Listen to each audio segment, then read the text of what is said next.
What's up, guys? It is Monday, April 13th. Hey, Dan, what's up? I see you there in the chat.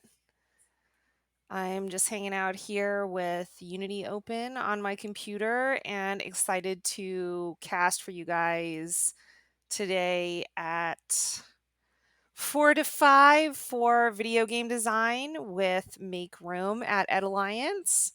So, as usual, if you're joining the stream today, say hi in the chat and I will say hi back to you because you are why we do this. Our wonderful students from EdAlliance and any other folks who are interested in joining. Oh, hey, I'm seeing some more folks there in the chat. Hey, David. Hey, Emmy. Welcome back, guys. Good to see you both here today. Hope everybody had a good weekend. I had a pretty good weekend. It was sure nice yesterday, and now looking out the window, it's pretty terrible. But what are you going to do? It's spring, still a rainy time, and we can't do much outside anyway. So I guess I care less that it's rainy when I'm trapped inside. Um, if you guys did anything fun this weekend, let me know in the chat. I feel like maybe, most people are just hanging out, but if you played any fun games, let me know what you guys are playing. I'm still pretty much enjoying my Terraria game, which I started around the time when we started hearing news about the coronavirus. I don't know if you guys have played Terraria, but it's a pretty fantastic 2D sandbox multiplayer situation. Can't recommend it enough. So I'm gonna hang out for just a couple more minutes, see if we see anybody else in the chat here. Hoping to welcome in Naral. I did hear from Tayshawn this past week asking when is the cast, so maybe we'll see him roll in. And if you're not part of our on the ground programs, of course, you're more than welcome to listen in and learn about game development today. Today, we're going to be talking about the prototypes you guys have been working on and kind of getting game mechanics rolling. So I was really enjoying the cast on Wednesday last week that Dan did. And one of the things that Dan talked about on his cast was the importance of, having there be gameplay in a game. And he was emphasizing that, it's all well and good to set things up like the environment and the controller and, UI and all these things. But if there's nothing to interact with or do in the game, you really don't have a video game. So Dan was absolutely on point about that. And I wanted to address that a little bit today by just looking at how you take a prototype from a level design to an actual prototype of a real video game. And I think a lot of people working on these games have made progress in that direction. So you guys have pushed some really great examples for me to talk about that. So before I get started on that, though, I just wanted to give some shout outs and reminders. Right here, I just wanted to remind you guys that if you do use Twitter, you can follow us on Twitter. That's at Make Room Games on Twitter. And, it just depends on if you're the kind of person who likes Twitter and uses it. But if you are, it can be nice because we do send reminders out on Twitter for when we're running these casts and also when we post other videos. So, in addition to doing live casts right here on Twitch, we're also making game making tutorial videos for you guys. We've got a lot of content that's kind of being generated right now to help people learn. And that's available to you all the time and more every day. And if you follow us on Twitter, you'll see exactly when we're posting new videos and new content online. So if you're more of a YouTube person, you can also follow us right on YouTube where we're posting our videos. This is our YouTube channel here. Again, if you search Make Room, you'll find our channel and you guys can subscribe if that's something you like doing. Again, all of the videos from these live casts are available here on the Make Room YouTube channel, and you can see, in addition to these hour-long Twitch cast recordings, we've got some shorter videos in here. Things like how to create a new Unity project, what is a game engine, lots of good stuff. And, there's some other videos too here from past groups who have worked with us, Global Game Jam, stuff like that. And we're adding, new videos every week.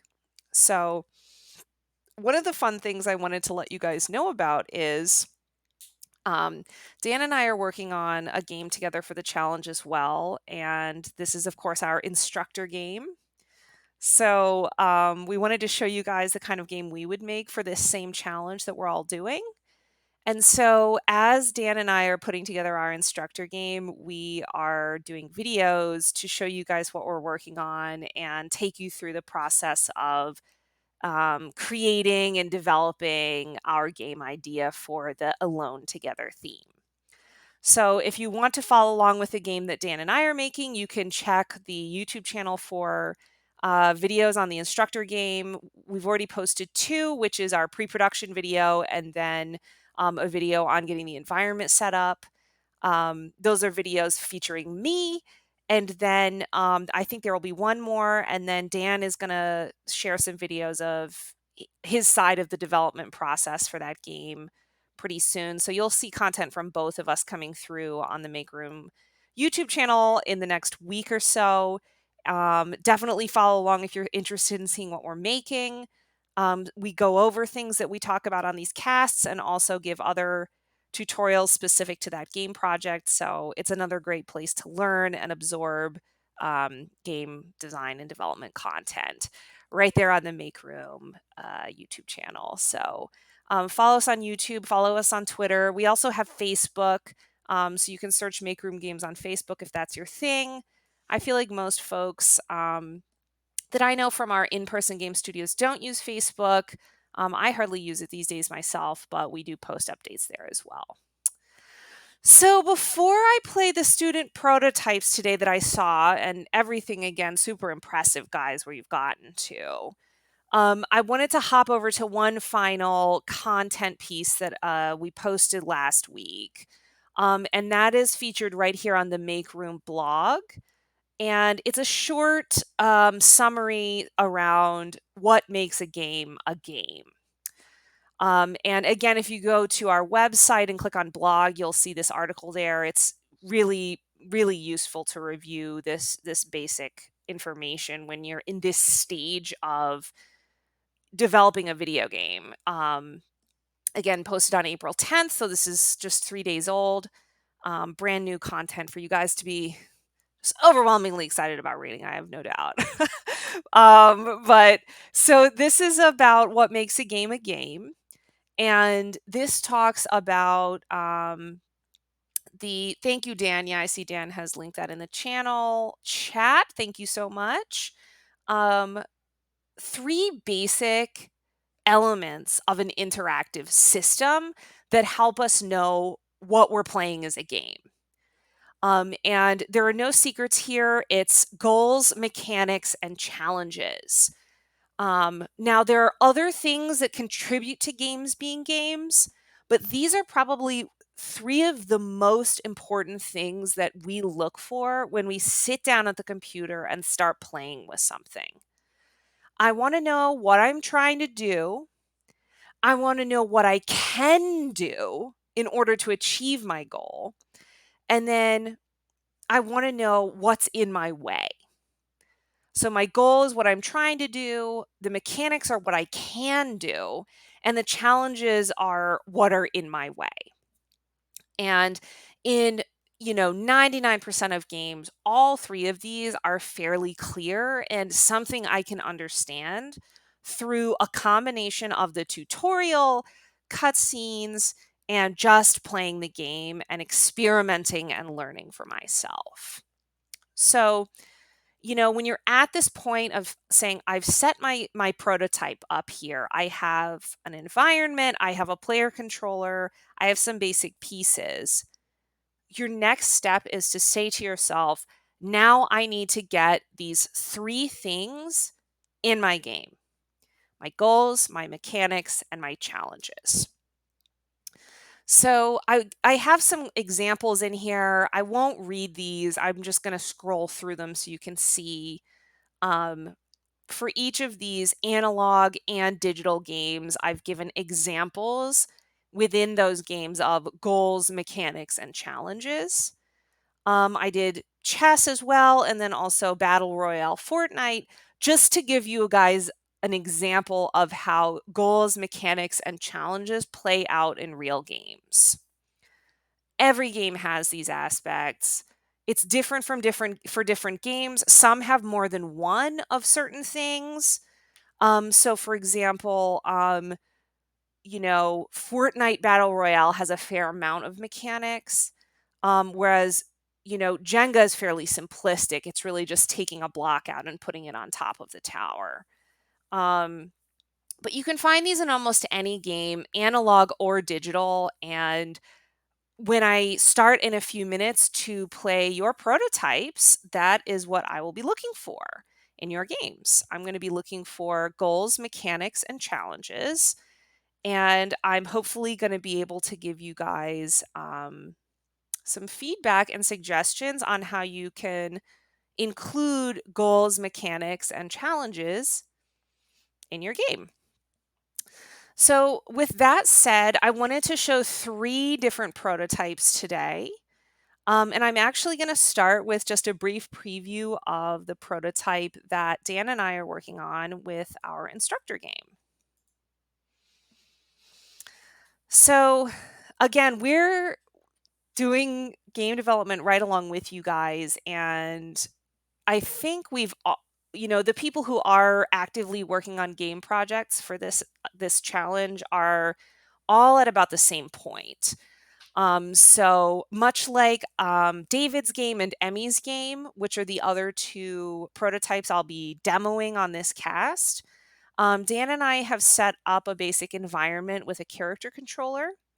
And we have one of the basic game systems well on its way to being set up and ready to go.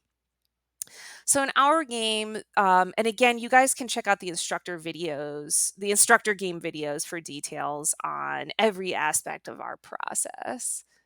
Um, oh, Norel is here. I'm reading in the chat. I guess I'm not here. Norel, welcome. You're definitely here. So, um, again, you guys can watch videos to see the details of how we're putting this game together. But in this game, the goal is to run around in this city park and click on flowers to gain points. And meanwhile, you need to avoid the other people in the park who are represented in this prototype by zombies.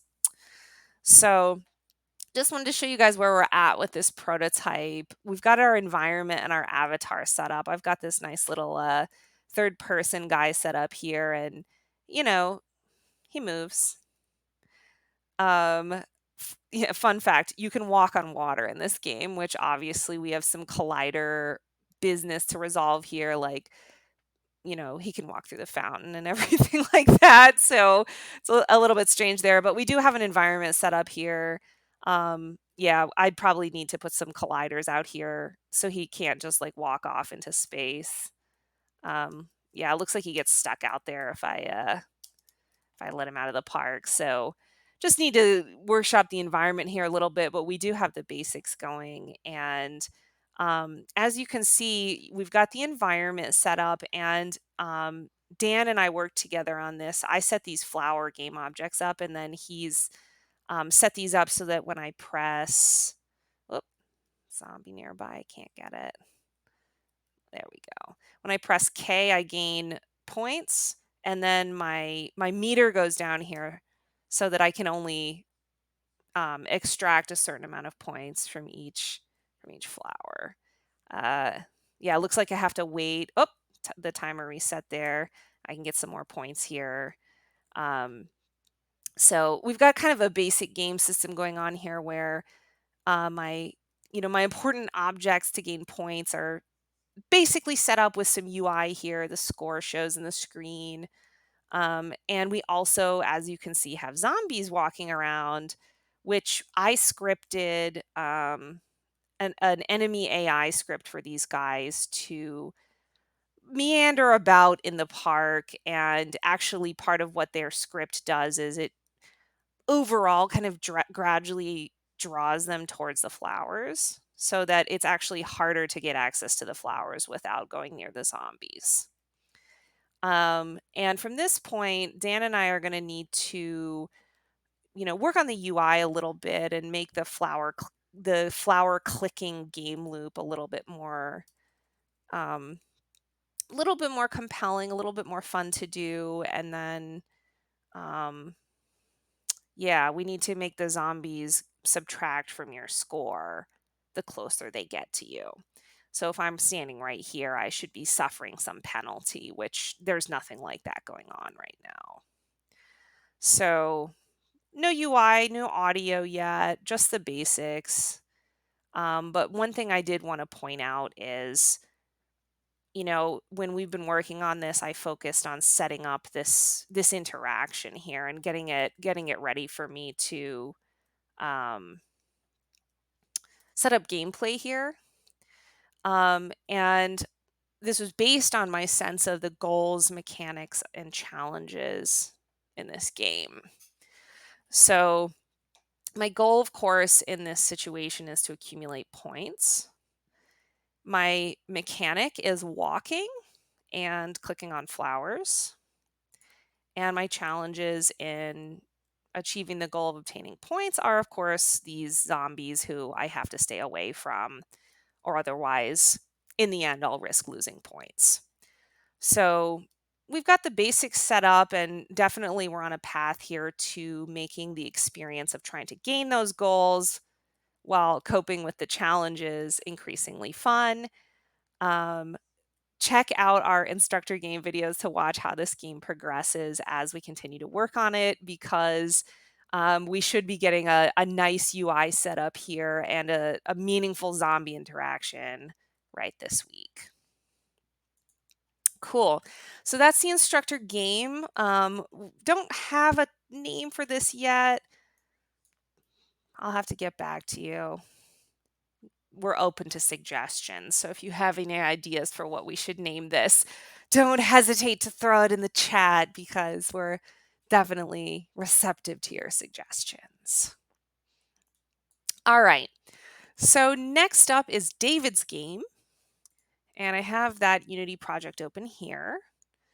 So, I'm going to play this and name it Hanami. Oh, ha ha ha ha. That is the name of the prototype, my friend. So, but that's not what we're going to call it ultimately, because that's a Japanese word and I want to name it something in English so that people know what it is. All right, so we have David's game here, and I may not get the full gameplay loop with this game. So David, as I'm playing, if there's something I should do that I'm not doing, just pop it in the chat. And then if you're watching as I'm playing and you're, on our team, anything you're curious about from David or suggestions you have, always giving positive comments rather than like, what the heck is that? Definitely chat us. So I'm going to start on the menu and let's just run this.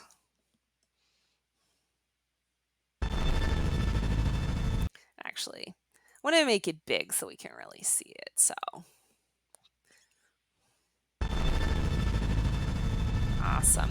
All right, so I'm going to click new game here if I can manage that.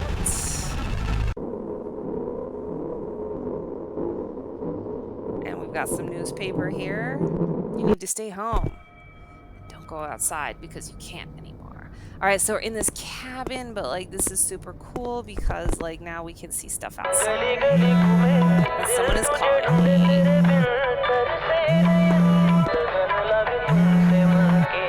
Hello, it's me, your dad. Did you hear about the news? You're supposed to stay home. I sent you $100. It should last you for 2 weeks. Try to order some food on your food app. Okay, bye. Yeah. So creepy. Okay, so the phone comes up and we've got some options here. There's music. Looks like I got some different choices there. I'm gonna leave it on the creepy one. Shop I can't do. I'm sad I don't get to go on the dark web, but maybe it's for the best. And then I'm gonna click food app because the dad's voice told me to do this. Um, I'm gonna click order and there was a bit of a weirdness with these buttons. Obviously, I played this before the cast, but 0 is the one that's going to let me progress. So I've got some tutorial instructions here. I'm going to click close, and then I'm clicking F to turn the phone off. Just going to hang out here, check the house, see if there's anything that I can do. Just look in some doors. Still an invisible person, which is unsettling, but what are you gonna do? I'm a ghost. Ah, the guy's here. Delivery. Okay. So the guy has come with a delivery, which is so unsettling. His arms are looking very strange. Okay, thank you. And there's my food, and he's gone. Exceedingly creepy. But luckily, I've got this hunger meter down here, and I can fix that by clicking on the food. Awesome. Okay, so as far as I could tell, that was it on what I could do in the house, other than maybe ordering another game or ordering more food. So I'm gonna try ordering more.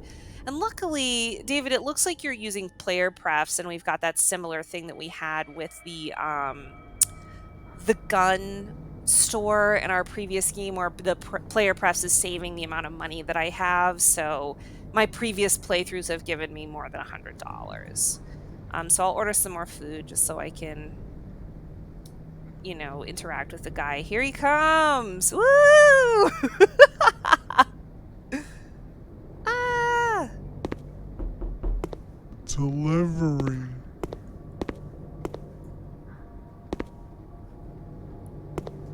For some reason, it's not saying thank you. It said thank you before, I thought.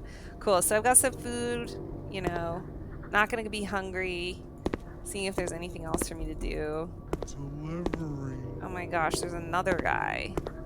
Did I order it twice? Maybe I did. Thank you. Oh, now he said thank you. Wow, that's so unsettling. Okay, cool. So, I'm not super hungry yet. I mean, I guess I'll eat. Can I eat? I would like to eat. Okay, there we go. I'm not hungry now.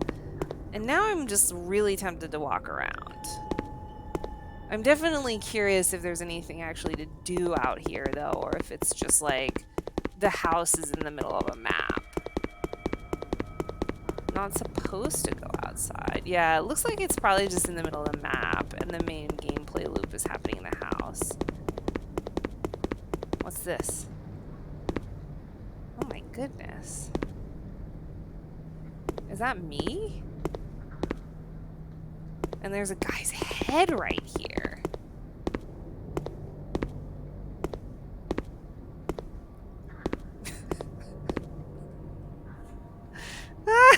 What is going on? I honestly, this is just one of the most surreal experiences ever. I guess that's very similar to what it really feels like to be in this moment in time. All right, I'm gonna just check this out. I didn't go over here in my other playthroughs.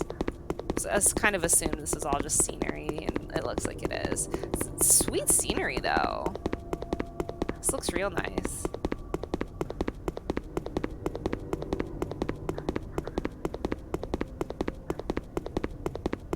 I'm getting hungry, but it seems like it's okay. Wow, look at this. This is whole place that I could be driving in. but I have to stay at home. Cool. So David, in the chat, if there's anything I missed, just let me know.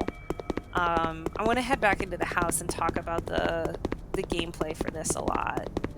Um, Overall, with this game, I was really impressed. Like, I love the wherewithal involved in grabbing this furnished cabin that we started with and dropping it in another map. That's a totally great way to set up an environment pretty quickly.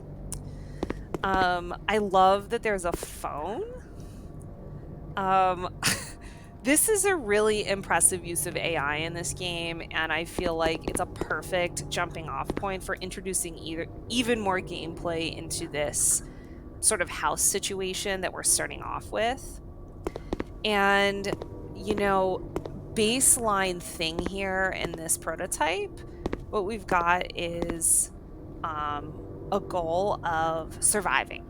This is a survival game because, and I assume this is the case because I saw the project. If I let the hunger go all the way down, I'm pretty sure I die. So my goal is to survive, and the mechanic I have right now in order to survive is ordering food. I also do have a mechanic of like wandering around and jumping.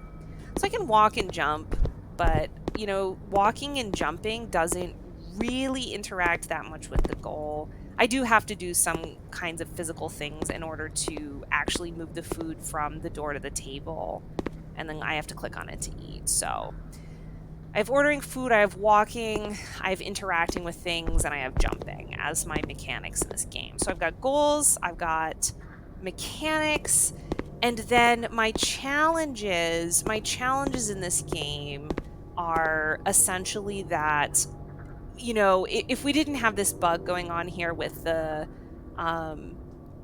player prefs giving me more money than I'm supposed to have, my challenge would be that I have a limited amount of money to buy food in order to survive with. So, you know, by rights, this UI thing should say something under $100. I think I bought food 3 times. But you know, honestly, this is really impressive because I see goals, mechanics, and challenges. There's a really fantastic and fun UI for me to interact with while I'm in this house. And we've got this really cool loop here with food and this delivery guy that's incredibly creepy who shows up to, all right, maybe I should order more food. All right, so I'm going to get another McVomit combo. I guess I won't tip. Let's get, okay, I guess it just automatically does it, and then the guy will show up. This was also a really impressive interaction that was put together, I think, by David, just to show this guy like rolling up here whenever he does show up. I hope I actually ordered. There he is. There he is. Yeah. I mean, the level of creepiness. What happens when you don't answer the door? Well, I'll close the door and then we'll just see. Delivery.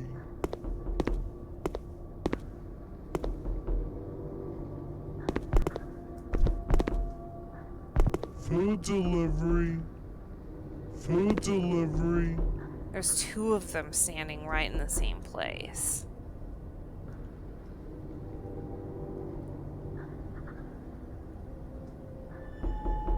Delivery! Delivery! This is getting increasingly scary. What? Where did he go?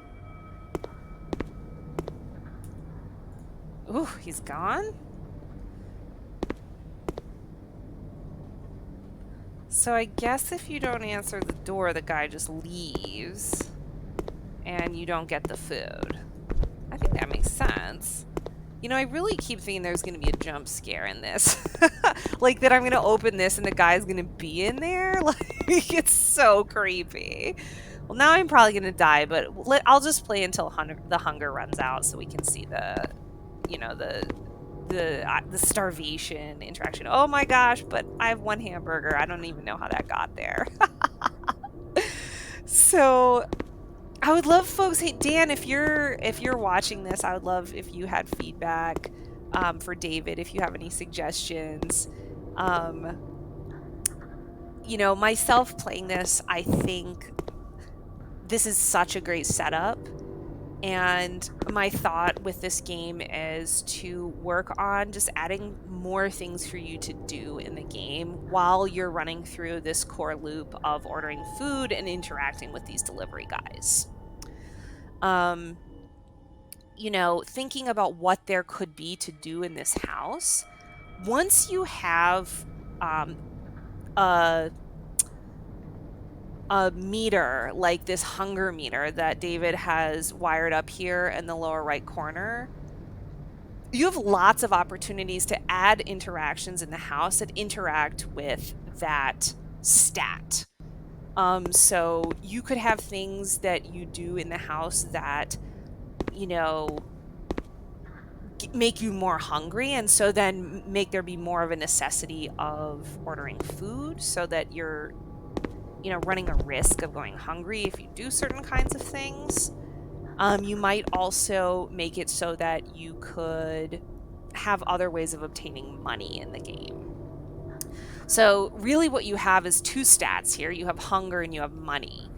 And any interaction you have in the house is probably going to want to be something that relates with those two stats in some way.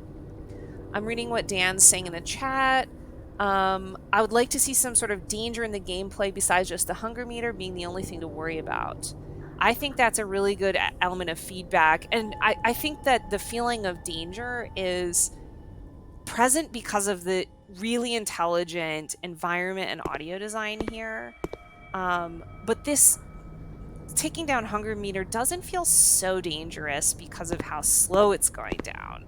And now, of course, like if I mess up with my money, it's certainly possible for me to starve. But I think, typically in video games, what makes me feel threatened is when there's literally a guy running at me. And I really feel like there is going to be some kind of moment where everything goes crazy. Like there's very much a feeling of anticipation before a jump scare or like a horde of zombies descends on this or something really scary.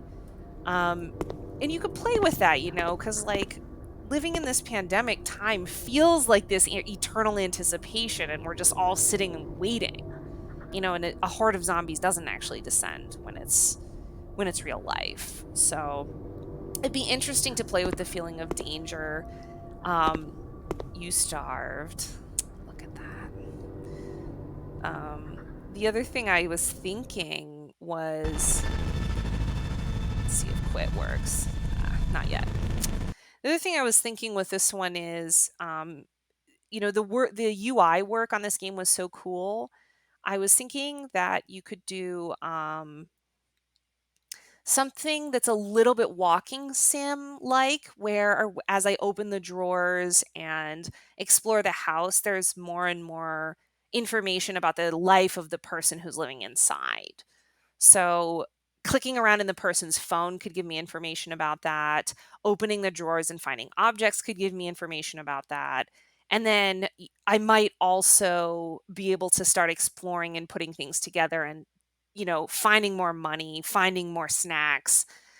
For example, maybe I find a note in a cabinet that gives me a combination to a locked cabinet that then I unlock and find a candy bar in. And at the last second, I'm able to, rescue myself from being hungry or something like that. That could be a really cool play pattern to have to order food on a regular basis to maintain your hunger level, but then also be exploring what you can do inside the house. Um, you know, the idea of interacting with the TV is awesome because it gives you more of a place to go, given that that house is so constrained and confined. And it makes you think of other ways that you could create the experience to become more expansive, even though you're essentially stuck in this really restrictive area. So overall, this is a fantastic effort. I would love for it to be more interactive and to just have more to do in it. Um, but I think that the basic gameplay loop is there, and goals, mechanics, and challenges are all very much present in this prototype. So, yay, David. Of course, I wouldn't expect anything less. David is one of our best game makers, and um, you know, always fun to see the horror vibe play out in a new context. I did want to just touch on one more thing with David's game before I move on to Emmy's game, which is David had pushed a change in the history here that I saw. He said, I can't add anything else because I reached the 1 GB limit. Guess this is the final build. And I just wanted to mention that if you ever hit on a limit to the size of your project, you can almost always resolve that by cleaning up assets and deleting things you're not using. Um, and the way I would do that is I would actually open the project on the folder where it lives on my computer. So, if David's hit a gigabyte here with the assets, what I would do is find this project on my hard drive here. So I open Windows Explorer and I'm going to open the folder where I keep all of my Unity projects. David's is called Three Fortnights at Home. And I'm going to open the assets folder here and try to figure out what is the biggest folder and what could I delete. So, I did, David, I know I hope you got my email. I did this for you already on email, but I just wanted to show folks that, you can actually interact with your project outside of Unity if you need to. Um, I looked at this and there was a couple things in here that I found that were really huge. One of them was this Winter Zone Mini, 32 megs there. This one, 87 megs. Folders like that are going to take up a huge amount of space in your project. And, if you actually look at that and say, okay, do I really need everything in there? We could investigate this and ask ourselves, is David actually using any of the prefabs in here? Looks like some, yes.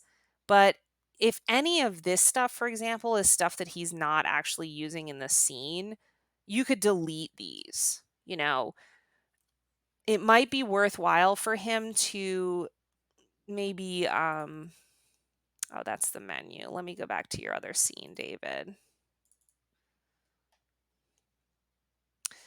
Here's the whole map that's um the environment of David's game. It might be worthwhile actually for David to be a little bit critical here about the project size and say, if everything you do in the game happens inside the house, he's going to want to put colliders around the edge of that play space and then really delete any extra meshes that he's not using and maybe limit it down to 2 or 3 buildings, clearing the rest out of the project. It's a good practice anyway. It makes your project leaner and just a lot easier to manage on your computer. Similarly, if you're even something like the free food pack, if you're using this and you're like, the only one I'm using are the hamburger and the fries, you can delete these other assets out of the project and you'll have a little bit of space to work. But the thing I'm always thinking when you hit on a size limit in a project, let's take us back to your player here. The thing I'm always thinking is, in a game, what's important isn't having massive amounts of assets and detailed trees and flowers and stuff, especially at this stage. What's important is that you have really fun gameplay. And fundamentally, what's fun and interesting about this game is the audio design and the gameplay loop of what you do inside the house. So I would say any assets over here that are not contributing to the things that you're enjoying inside the house, I would delete them. I would simplify the environment to make it um, less massive and just less processor intensive when you're running the game. Easier to build, easier to play. And you'll be able to kind of focus your game in and still have space to build things that really matter. So, David, I hope you don't stop working on this game because I think adding in some more interactions would make it really strong. And, you're just such a fantastic designer of these creepy kind of horror, surreal experiences. And I'm really excited to see like in the long run, like where a project like this could go if you worked on this one for 2 more weeks. I've sent you the other asset you asked for, which was the cat asset. And if you want to do a second prototype with a cat, that's absolutely fine. But there's a lot of potential with this. And I would again start by like, what else can I do inside this apartment? Um, can't convert the wave. Yeah, yes, absolutely. Yeah, David's saying I can convert the wave sounds to MP3. That is another fantastic way of reclaiming space. Um, any case, I'd love to see where this game is going, and please continue to work on it. It's dope. It sounds like Dan really likes it too.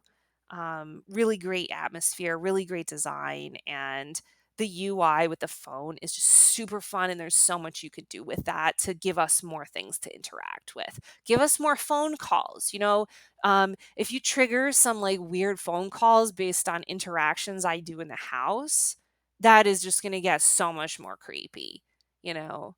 Did you press the exit button?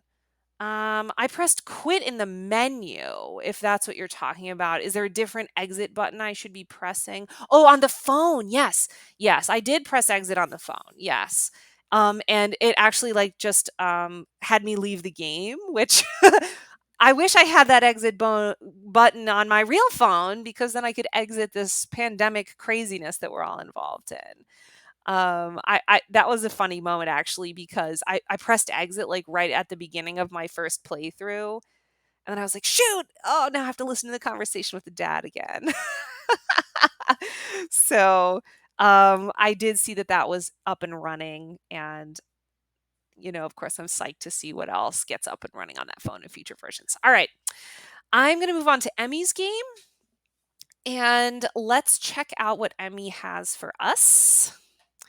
This is a totally different vibe here, and I'm just going to play with it a little bit, and I will follow my playthrough with a little bit of tutorial, hopefully, before we run out of time. Oh, I've got the game super small. All right. So here we are in Emmy's level laid out here for us. And of course, I recognize many aspects of Emmy's design aesthetic here. We've got a kind of cartoony, low poly situation, a really nice adaptation of some basic assets without spending, hopefully, oh, the other scene, cool. Without spending, hopefully, too much time. Looks like I need to be in test scene. Yes, let's check this out. And here we have some kind of situation here. Looks like the variable target of follow target has not been assigned. Interesting. Emmy's like, wait, is there, before I continue talking, Emmy, just type in the chat if there's a scene that does actually work the way you want it to, or if there's something that I need to do to get this wired up and running. See if there's any other scenes here that I might be missing. Think I need to push again. Yeah. Go ahead and push if you're still there because I want to play your latest version. And I will clear this. So I did actually, while you're pushing, I'll just point out something awesome that I saw in this level scene, which is, of course, I'm like walking around in here, and then I come over here and I'm like, aha, this has to be a game that Emmy made because I see bananas and I see toast. And there's only one person that puts bananas and toast to their game. That's definitely Emmy.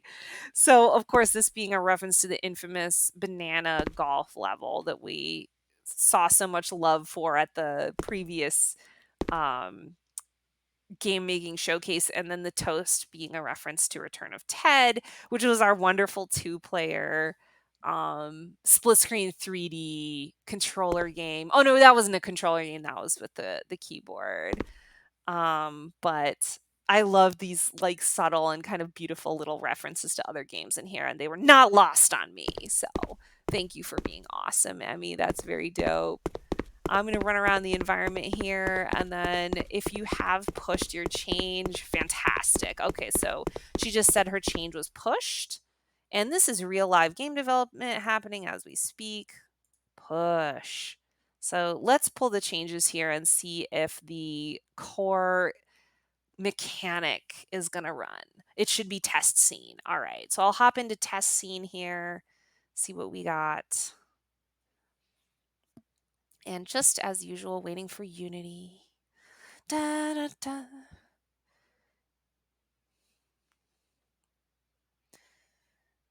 I'm really a fan of this kind of cartoonish, low poly style. It's just fun and easy. Um, and one thing that's always a benefit of doing low poly stuff is you do end up being less likely to max out your project size if you're using your own Unity account. Um, Here we go. All right, let's check test scene. Let's see if it works this time. Fingers crossed. Ooh, okay. So looks to me like I've got the telltale toilet paper is attached to me. And let's see. Oh, look at that. Oh my gosh, I'm so excited. Oh my god. Wow, it explodes. Oh my gosh. This is amazing. Oh my god, I did not think that was going to explode. Temporary enemy. I love it. That's amazing. Oh my god. These are so good. Oh, it's so fun.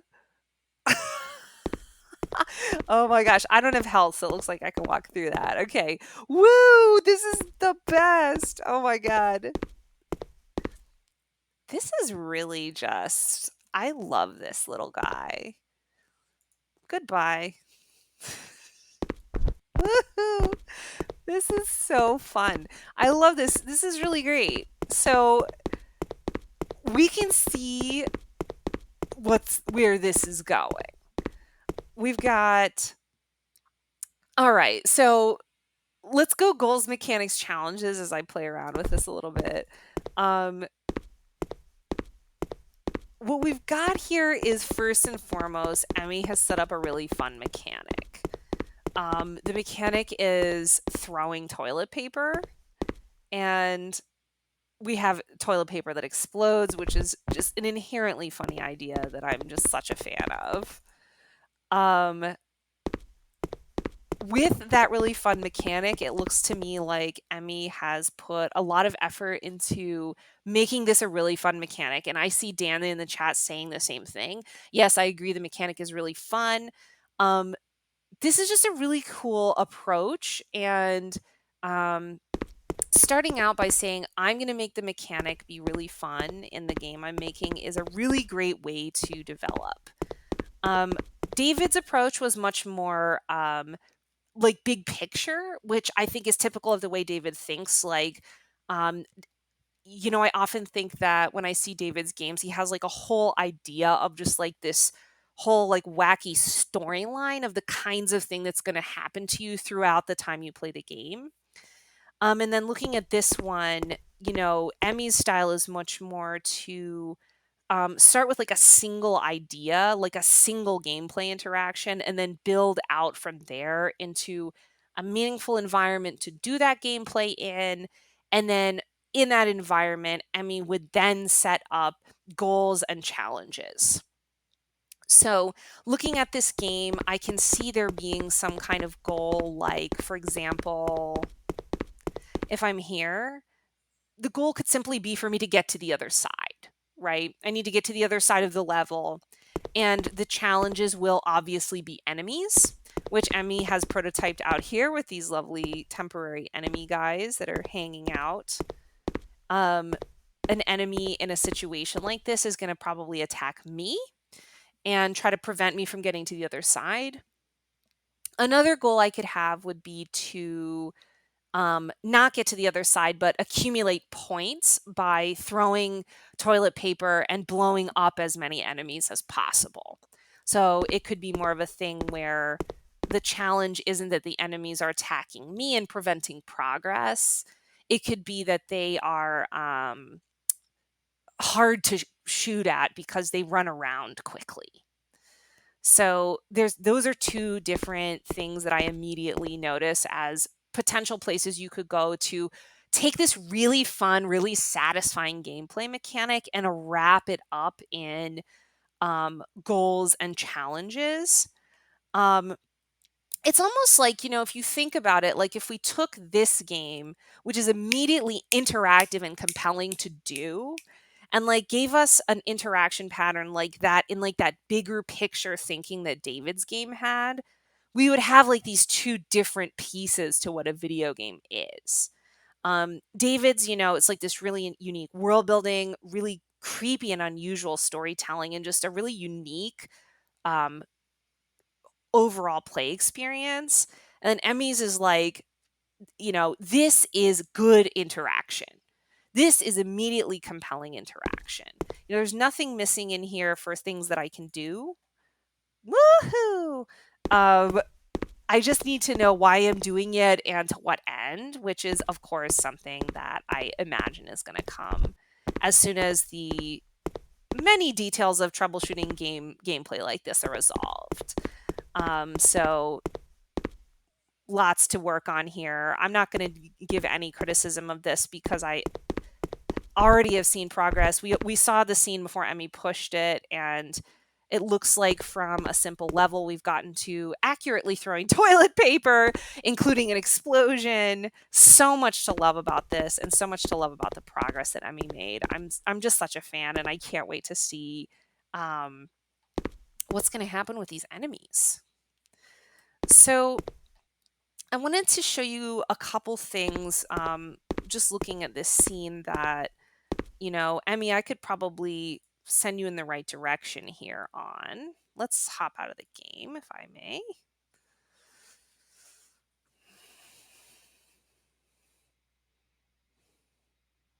I'm hoping that I didn't crash Unity.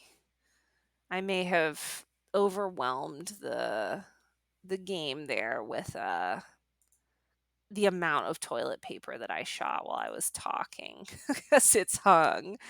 Dan, if you have any other feedback for Emmy, don't hesitate to toss it in the chat. Um, yeah, I think I may have hung it by generating one too many of those explosions. So give me a second here to see if I can get Unity to come back to me because the game just definitely does not want to exit. So one thing I was going to suggest, just as I'm waiting for this, is Dan and I are working on a game that also has NPC enemies, and what we have been using for those is a nav mesh. Um, if you guys were working on the previous game with us, the first person survival game, you guys would have probably seen a nav mesh. Emmy, I don't know if you've seen what a nav mesh is, but you could kind of map out the area of the map where an enemy is allowed to walk. And then to the enemy, you attach a component called a nav mesh agent that links the enemy with the territory where they can walk on the map. With that setup, you get a really nice pre-built artificial intelligence system that just works pretty much out of the box. And it's trivial to do things like getting the player to, or sorry, getting the enemy to walk toward you or to wander around like we did in our game. So if you're interested in coding up some basic AI stuff for those enemies, definitely, definitely let us know because I can get you some of the scripts that we used in our game and we'll do some collaborative stuff. Yeah, I'm gonna have to kill Unity, so give me just a second here, guys. Um, I'm surprised that that hung, but it did. So the other thing I hear Emmy saying is, gosh, I wonder which one it is. Let's try this one. I hear Emmy saying in the chat there's a little bit of a bug. The toilet paper is supposed to disappear after a while. And yeah, we may indeed be having some kind of bug relating with there being tons of them in there, which is why it may have crashed. Um, so it's a common thing that you need to destroy an object after you have instantiated it in the scene. And definitely, I would look into that. So let's see if I can run that again because I wanted to spend more time with that. I see Narelle saying psst in the chat. Narelle, do you have a game prototype for us? If you do, say so in the chat and I will open your game as well and take a look. I guess. All right. So let's grab Emmy's one more time just so we can wrap that up. And then Narelle, I will open your game and check it out as well. I may not, Narelle, if you're there, I may have missed what you have done in there. I did see that you had pushed a level that has a first person character controller in it, but I didn't see an environment or any interactions yet. So I didn't actually run your game for this because I didn't see anything in there, but I may not have looked in the right folder or seen where I should be looking. So if there's something in your game that I should be checking out, just let me know in the chat and I'll run it and go to the place you tell me to go in the project. Or I'll just open it and explore and see what's there if I don't hear from you. Because I did hear from Narelle as well through the project manager. All right. So hopefully um, whatever issue happened there with generating a million toilet papers has been resolved. Unity's going to do its thing, taking absolutely forever. But actually, while I wait for that to kind of recover itself, I can show you guys, if you were doing like NPCs that are running around and you need to shoot at them, the way I've got this one set up for the game I'm doing with Dan, I've got these zombies and come on. All right.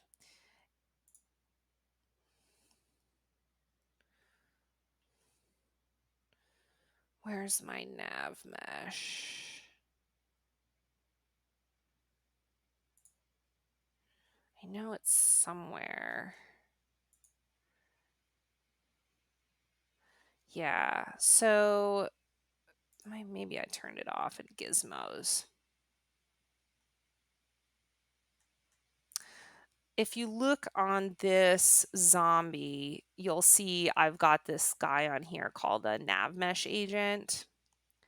And that's this artificial intelligence component that allows the zombie to automatically walk around. So you would need that, Emmy, in your scene if you want to create an enemy. And then I think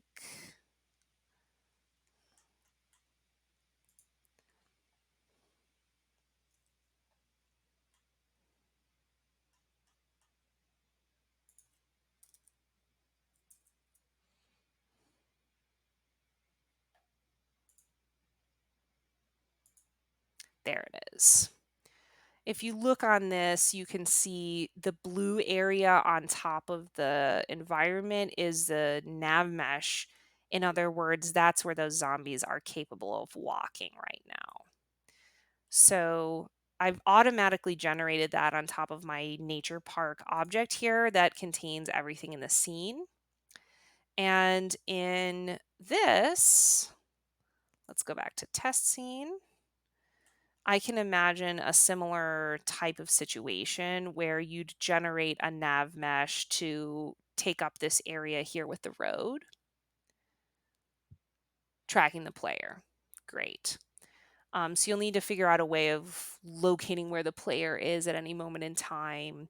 If you want us to hop in your code and problem solve, don't ever hesitate to let us know because we're happy to do it. The other thing I've been doing with these is, and Emmy, this is up to you on how you want it to look. Um, if you make your carrying location a child of the camera, um, I can't see it actually, so that's a bit weird. Um, if you make your carried object a child of the camera instead of a child of the parent object, um, it doesn't bounce around as much. So if you're interested in making it a little bit more solid on the screen, you can make this be a child of this. Whoop. You can, in other words, move this here. You see how I move that down as a child of this, which is actually the first person camera. It's just a different look. Like the toilet paper will just glide along instead of bouncing back and forth. Both of those are different ways for a thing to look, and I don't think either one is necessarily better or worse.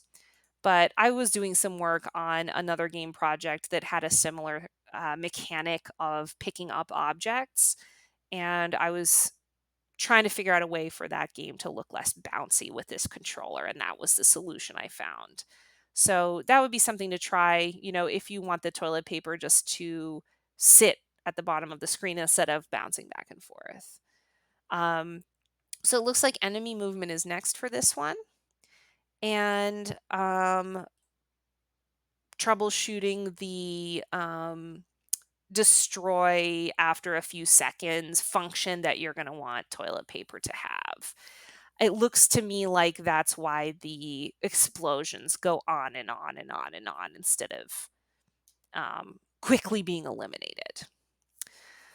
Cool. Well, I want to take a quick look at Neurals. We're at 5, but I think it's going to be fine to give Neurals game a quick once over before we stop. So I'm going to open that project and just see what's there. I think Neural was, interested in suggestions for just directions to go in. I might be wrong, but let's check Neural's project. If you guys have any questions, now would be the time to ask if you're hitting any stumbling blocks in the development for these projects. Um, so, you know, we can talk about anything on the Wednesday cast.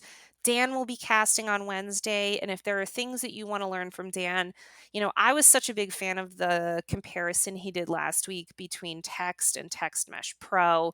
And Dan is always a really great person for making it feel really satisfying to play your game. He has a lot of really good tricks for the feel of a video game. So, Narelle, let us know what your stumbling block is, and we'll try to help for sure. And we'll just check this game out. Looks like we've just got the basics in. Ideas. Great. All right. So, in the true style of Neural, he's an amazing developer and a classic engineer who's ready to implement anything. But the key lies in figuring out what to implement, right? So, let's see how long this takes to pull. This shouldn't take too long. Um, Looks like we've got a first person situation going on here. So, the basis for this one is going to be a first person game. Um, and the thing I would suggest, Narelle, and this goes out to anybody who's blocked, like, oh, I just don't know what I want to do. I want to make something. I really like making a game, but it's hard for me to think of ideas. What I would say is that goals, mechanics, and challenges framework that I talked about at the beginning of the cast can be really useful to help you generate ideas. So, if it were me and I needed to figure out, what am I going to make? What am I going to do with this thing? I would sit down and I would say, okay, I've got this theme, which is alone together. And I want to do some kind of game that responds to the theme. I would say, okay, what are some goals or mechanics or challenges that would fit that theme and be something I could do in a video game? All right, let's reload this. All right. I'm going to run it. I have no idea what's going to happen to me. Cool. I can't think of the ideas. Oh my gosh, that's so sweet though. I love that it's dark and kinda creepy in this. Is just sort of there. Word. This is just a great place to start. So it looks like we've still got the that setup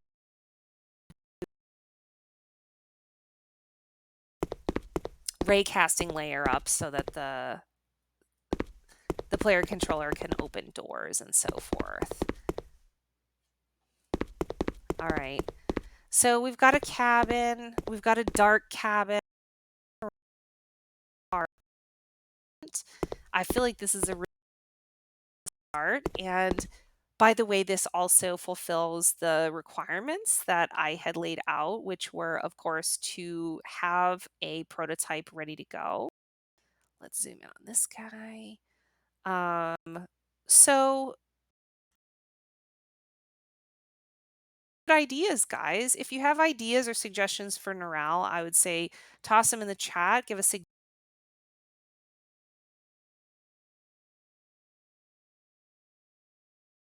so given that, um, what would be something that Neural could work with in the interior of this cabin, be something surrounding this house that would be interesting gameplay. If you guys have suggestions, definitely toss them in. Um, to me, I think of definitely wanting to be able to interact with the interior of the house, which I did demo that one day where I showed you how I'd go about opening these doors and finding something in there that you could pick up. So being able to click to pick things up would be a great system to work up that would give you a motivation maybe to figure out, if I could pick things up, what would be a goal associated with picking things up and putting them down inside the house. The other thing I'm thinking though is, the fact that this car is out here is really interesting to me.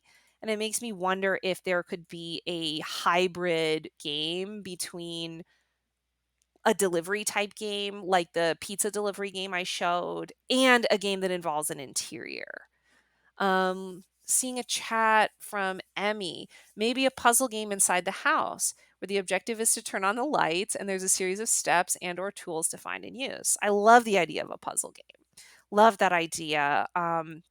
Even a 5-minute experience is a great aspiration in a challenge like this, where you have to do A to do B to do C, and then the goal is something like turning on the lights. That could be really neat.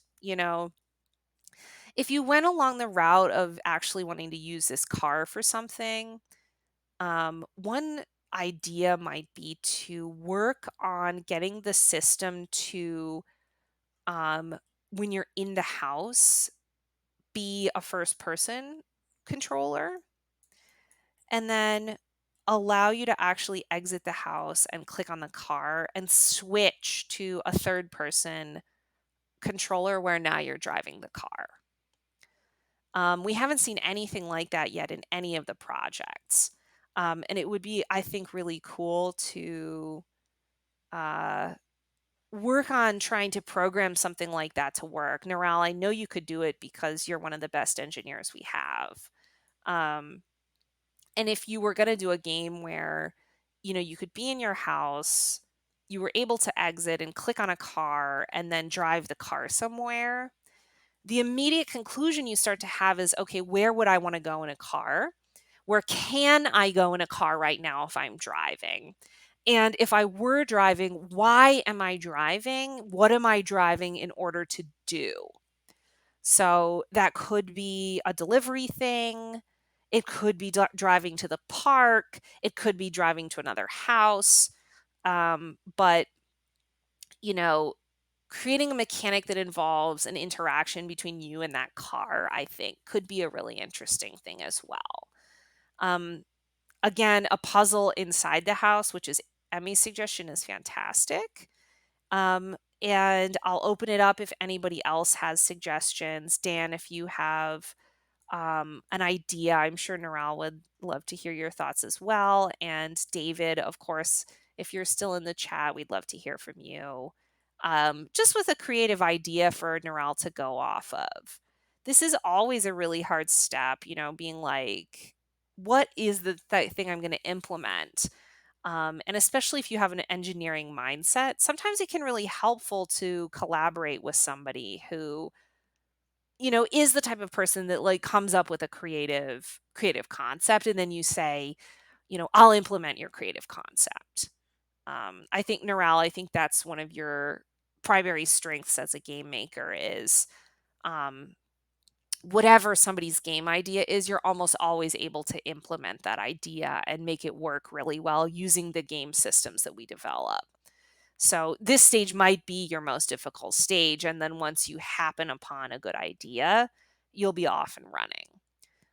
Let's see what Dan has to say here in the chat. Sometimes when I don't know what to work on, I try to think of mechanics and features of games I enjoy playing and try to recreate it with a twist. I think that's a great suggestion. Um, to me, if you like doing games with driving, that would definitely lead me towards wanting to play with this car.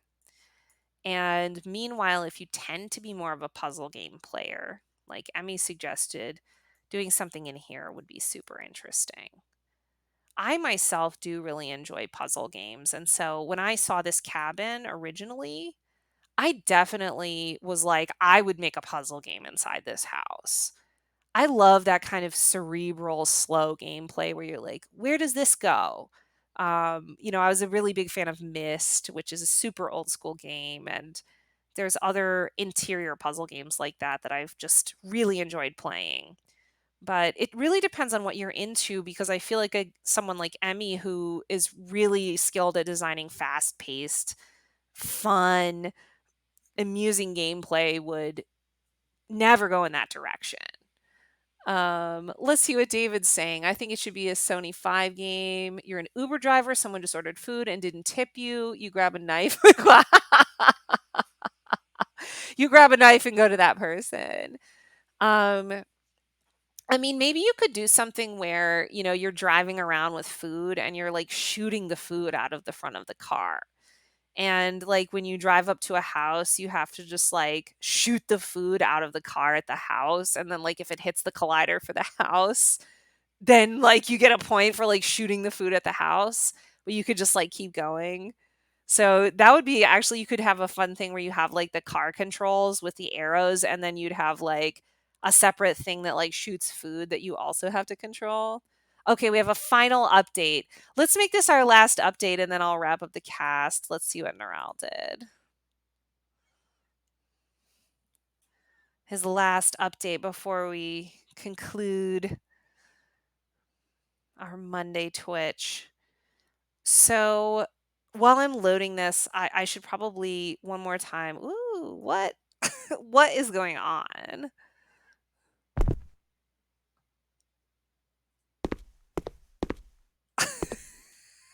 Oh my gosh. What is even real? What is even real? Oh my god. That's wacky, man. I do feel like I'm in space right now. Can you get out? Earthquake simulator. Seriously.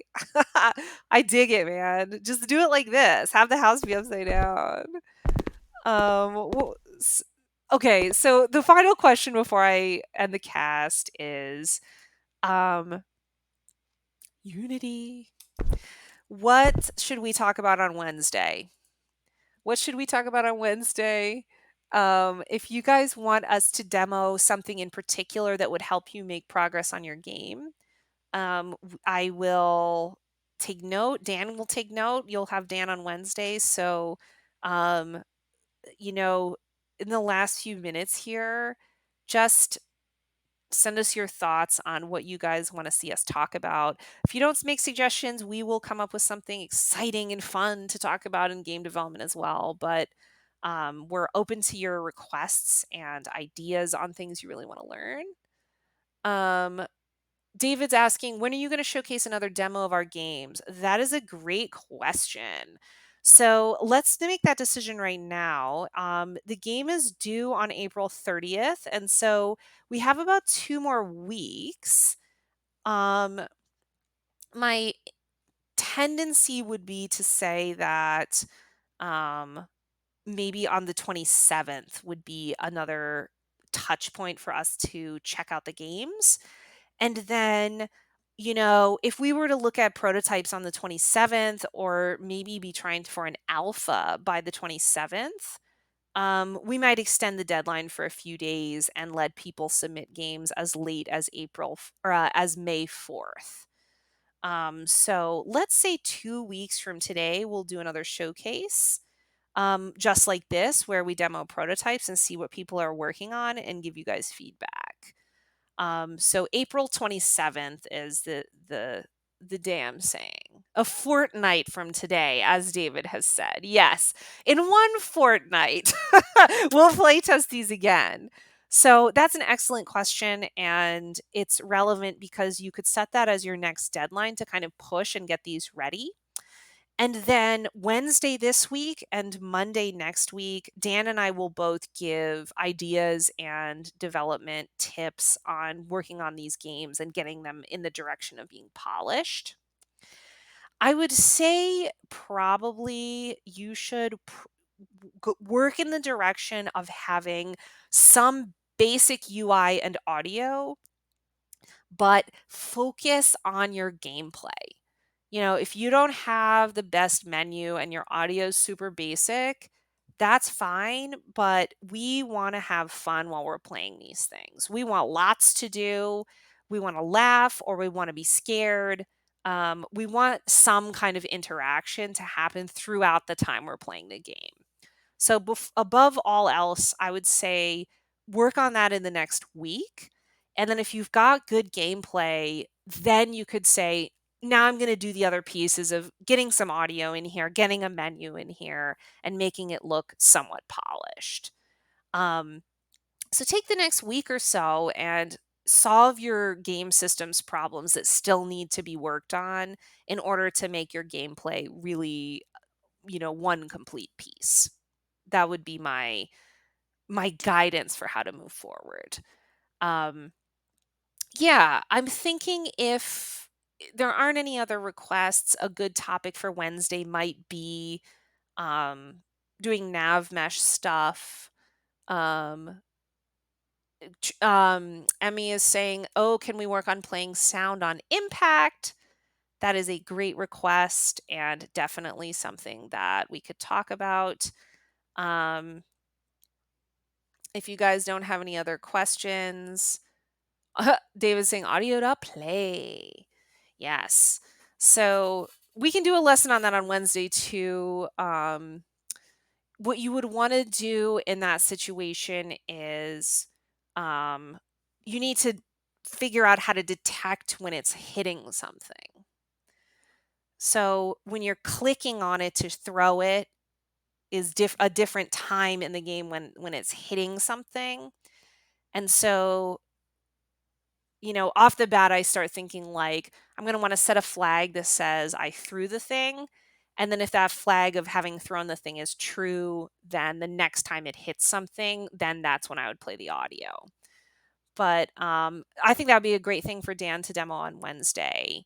And, you know, anything is open. So if you guys think of something else you want to know, you can email us and just say, hey, like, could you also talk about this thing? We'll always adjust based on when we hear from you guys, even if it's not, on the chat during these casts. So feel free to contact us whenever you are at a stopping point or you want to know something. Because the cool thing about this format is we don't just see each other on Mondays and Wednesdays. We're kind of always in touch. We're always working on the games together. So you can ask us questions or email suggestions for the casts at any time during the week. All right. Well, thanks for tuning in today. It was really fun playing these. I was really impressed with the work you guys did. Narelle, you got together a great prototype for us to start imagining game ideas. Um, David's is really creepy and just very atmospheric and classic to the David style. And then Emmys is looking to be another classic Emmy title that's just an absolute wonderful experience to play with and interact with, and has that cartoonish, funny, kind of, almost wry, personality, which I can't get enough of those games. I love them. I love them quite a lot. Um, yep, I'm seeing David say, "I wanna learn how to use arrays." That would be a fantastic topic, and it sounds like Dan is up for it, so I think we've got a lot of really useful stuff to, attend to on Wednesday.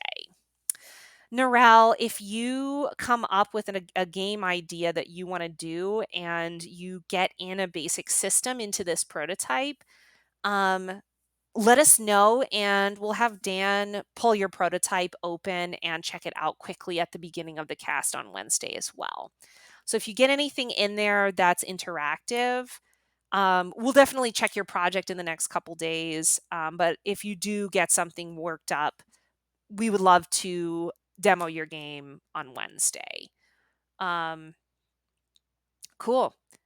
Yay. Awesome. Thank you so much for tuning in, guys. This has been really fun. And I'm just so impressed that you guys have gotten your stuff working and looking compelling and fun by this point. It's just amazing to me. I've known you guys before you really could work with Unity, and the fact that you've gotten to the point now where you could just throw something like this together all on your own means that you're in the pool with real Unity developers and on the track to using this as an art to actually express yourself. Or, you could potentially even do this as a job if that was something you wanted to do in the future. So it's been really exciting for me to see this evolution of the folks on our team being able to put these things together. So just know that I'm really impressed with you guys, and I'm always excited to be working on these projects. So, with that in mind, I'm probably going to sign off for the evening. I hope you guys hang out and work on your games after this. There's never a better time than when you've just been talking about it for an hour and a half to just keep working on it. But work on it whenever it's fun, and I'll pull your projects every couple days and see what you guys are doing. All right. Thanks for listening. Thanks for chatting. Thanks for being awesome. Tune in again on Wednesday at 4 p.m. with Dan. We'll get some programming details. We'll get a raise. We'll get audio on impact. And hopefully, we'll see a slightly more advanced prototype from Neural.